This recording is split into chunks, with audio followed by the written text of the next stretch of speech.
കുട്ടികൾ ഇന്ന് നമ്മൾ നോക്കുന്നത് മൊഡ്യൂൾ 20 ആണ്. റീഡിംഗ് വിത്ത് അണ്ടർസ്റ്റാൻഡിങ്ങിൽ വരുന്നതാണ്. ഇത് ഇന്ത്യയിലെ രണ്ട് പ്രമുഖ ഉത്സവങ്ങളെക്കുറിച്ചിട്ടാണ്. ഒന്ന് ലോസറും രണ്ടാമത്തേതാണ് ബിഹു. ഇത് രണ്ടും നമ്മുടെ ഇന്ത്യയിലെ ഏറ്റവും ഇമ്പോർട്ടൻ്റ് ആയിട്ടുള്ള രണ്ട് ഉത്സവങ്ങളാണ്.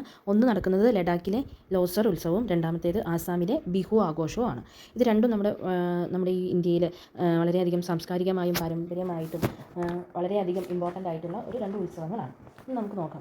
രണ്ട് സെക്ഷനായിട്ടാണ് തിരിച്ചിരിക്കുന്നത്. ഫസ്റ്റ് സെക്ഷനിൽ വരുന്നത് ലോസർ എന്ന ആഘോഷത്തെക്കുറിച്ചും സെക്കൻഡ് സെക്ഷനിൽ വരുന്നത് ബിഹു എന്ന ആഘോഷത്തെക്കുറിച്ചാണ്. അപ്പോൾ സെക്ഷൻ 1 നോക്കാം നമുക്ക്.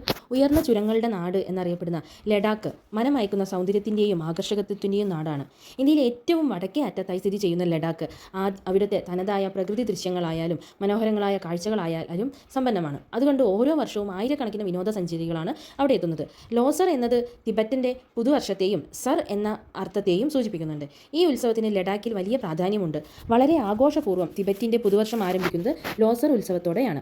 ശൈത്യകാലത്ത് ആളുകൾ വീടിൻ്റെ ശുചീകരണ പ്രവർത്തനങ്ങൾ ആരംഭിക്കുകയും ഉത്സവത്തിനുള്ള ഒരുക്കങ്ങൾ തുടങ്ങുകയും ചെയ്യും. ഈ ഉത്സവത്തിൻ്റെ പ്രധാന സവിശേഷത എന്ന് പറയുന്നത് ചാം ഡാൻസ് ആണ് ലോസർ ഉത്സവത്തിൻ്റെ ഏറ്റവും പ്രധാനപ്പെട്ട ഡാൻസ്. നർത്തകർ വർണ്ണാഭമായ വസ്ത്രങ്ങളും മുഖംമൂടികളും ധരിച്ച് തിന്മയുടെ മേൽ നന്മയുടെ ആധിപത്യം സൂചിപ്പിക്കുന്ന ചാം ഡാൻസ് അവതരിപ്പിക്കുകയും ചെയ്യും. ഇത്തരം നൃത്തങ്ങളും വിനോദങ്ങളും നടത്തുന്ന സന്യാസിമാരും വിശ്വാസികളും ലോസറിലെ മഠങ്ങളിൽ പ്രാർത്ഥനകൾ നടത്തുന്നു. ഈ സമയത്ത് ലഡാക്കിലെ ബുദ്ധവിഹാരങ്ങളും വീടുകളും ആശ്രമങ്ങളും വർണ്ണാഭമായ വിളക്കുകൾ കൊണ്ടും പ്രാർത്ഥനാ ദീപങ്ങൾ കൊണ്ടും അലങ്കരിക്കപ്പെടും.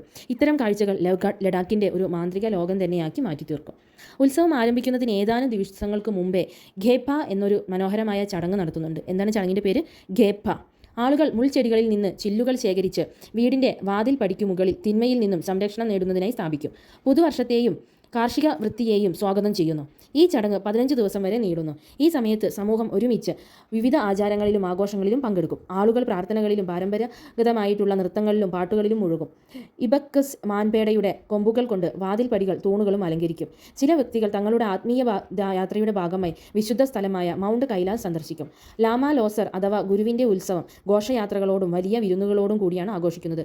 ഇത് ദൈവങ്ങൾക്കും പൂജാരികൾക്കും വേണ്ടി സമർപ്പിക്കപ്പെട്ടതാണ്. രണ്ടാം ദിവസം ആളുകൾ പുതുവർഷത്തെ ആശംസകളുമായും പരമ്പരാഗത സമ്മാനങ്ങളുമായും തങ്ങളുടെ ബന്ധുക്കളെ സന്ദർശിക്കും. മൂന്നാം ദിവസം ആളുകൾ മൃഗങ്ങൾക്കും മനുഷ്യർക്കും വേണ്ടി ചില ചടങ്ങുകൾ നടത്തുകയും ആകാശത്തിൽ ആദ്യത്തെ ചന്ദ്രനെ ദർശിക്കുകയും ചെയ്യും. പിന്നെ പറയുന്നത് ഉത്സവ സമയത്ത് ലഡാക്കിലെ ആളുകൾ പുരാതന ചടങ്ങുകൾക്ക് നേതൃത്വം നൽകുന്നു. അതിലൊന്നാണ് മെതോ ചടങ്ങ്.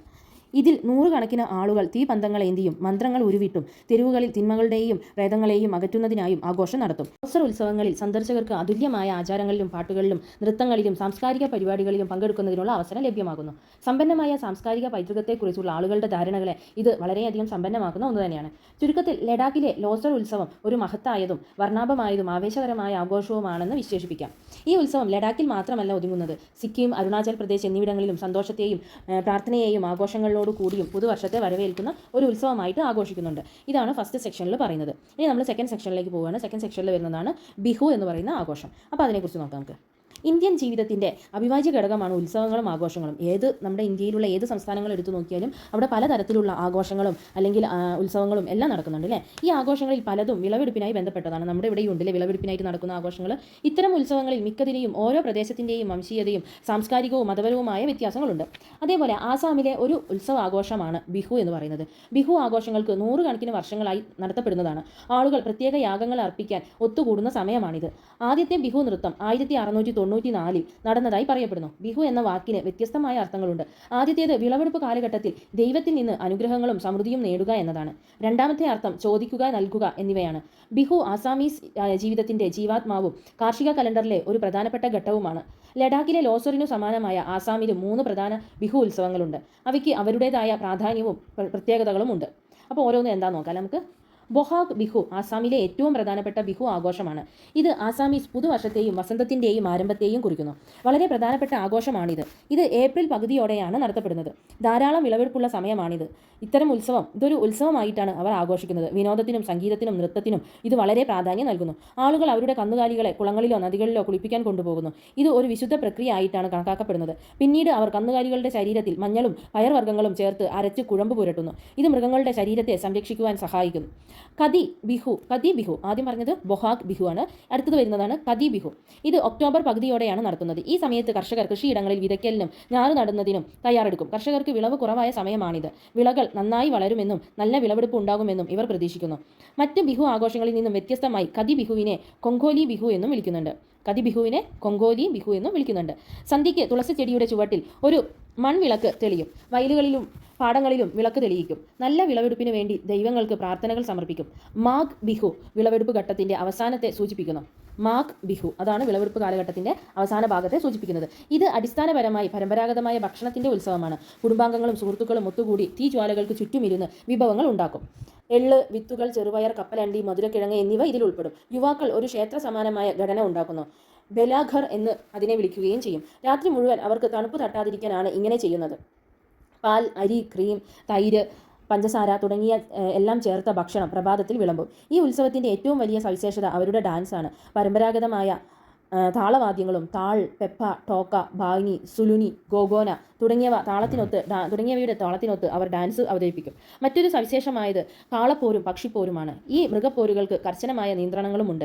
2012 പരിശീലനം ലഭിച്ച ബിഹു നർത്തകർ ലണ്ടൻ ഒളിമ്പിക്സിൽ ഈ നൃത്തം അവതരിപ്പിച്ചിരുന്നു എന്നത് അവിസ്മരണീയമായ ഒരു സന്ദർഭം തന്നെയാണ്. ഇത്രയുമാണ് ഇതിൽ ബിഹു കാലഘട്ടത്തെക്കുറിച്ചിട്ട് അല്ലെങ്കിൽ ബിഹു ഉത്സവത്തെക്കുറിച്ച് പറയുന്നത്. ഇനി ഇതിൻ്റെ ക്വസ്റ്റ്യൻ ആൻസേഴ്സ് നമുക്ക് നോക്കാം. ഏറ്റവും ഇമ്പോർട്ടൻ്റ് ആയിട്ടുള്ള ക്വസ്റ്റ്യൻ ആണ് ആദ്യം പറയുന്നത്. What is the cultural importance of Bihu in Assam? ഇതേപോലെ തന്നെ വരുന്ന ക്വസ്റ്റ്യൻ ആണ് അടുത്തത്. Describe the main traditions followed during Bohag Bihu. Bohag Bihu നമ്മൾ പറഞ്ഞായിരുന്നു. ബൊഹാഗ് ബിഹുവിനെ കുറിച്ചിട്ട് നമ്മൾ പറഞ്ഞിട്ടുണ്ടായിരുന്നു. ആ ഒരു ഭാഗവും ഏറ്റവും ഇമ്പോർട്ടൻ്റ് ആയിട്ടുള്ളത് തന്നെയാണ് കേട്ടോ. ഓക്കെ, ഇനി അടുത്ത ക്വസ്റ്റ്യൻ നോക്കാം. നെക്സ്റ്റ് ഇമ്പോർട്ടൻ്റ് ആയിട്ടുള്ള ക്വസ്റ്റ്യൻ ആണ്. Why is the Losar festival important to the people of Ladakh? ലഡാക്കിലെ ജനങ്ങൾക്ക് എന്തുകൊണ്ടാണ് ലോസർ ഫെസ്റ്റിവൽ എന്ന് പറയുന്നത് ഇമ്പോർട്ടൻ്റ് ആയിട്ടുള്ളത്? Describe the visual transformation of Ladakh during the Losar festival. Losar ഫെസ്റ്റിവലിൽ ഉണ്ടാകുന്ന നമ്മുടെ കണ്ണിന് കുളിർമയേകുന്ന തരത്തിലുള്ള എന്തൊക്കെ ആഘോഷങ്ങളാണ് നമുക്ക് അവിടെ കാണാൻ കഴിയുന്നത്? പിന്നീട് ചോദിക്കുന്ന ചോദ്യമാണ് what preparations do people make before the Losar festival begins? Loser festival ആരംഭിക്കുന്ന സമയത്ത് എന്തൊക്കെ പ്രിപ്പറേഷൻസ് ആണ് ലോസറിലുള്ള ആൾക്കാർ ലോസറിന് വേണ്ടിയിട്ട് ചെയ്യുന്നതെന്ന്?